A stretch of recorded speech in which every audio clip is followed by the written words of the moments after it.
I'm gonna show you how to become a millionaire.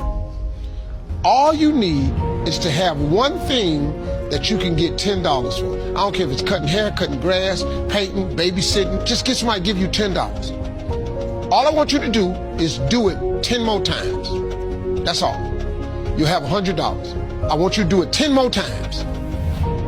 You're gonna have $1,000. What I want you to do is do it 10 more times. You'll now have $10,000. Do it 10 more times. Just 10, whatever you did to make the 10,000, do it 10 more times. You're gonna have $100,000. Here's the trick of tricks.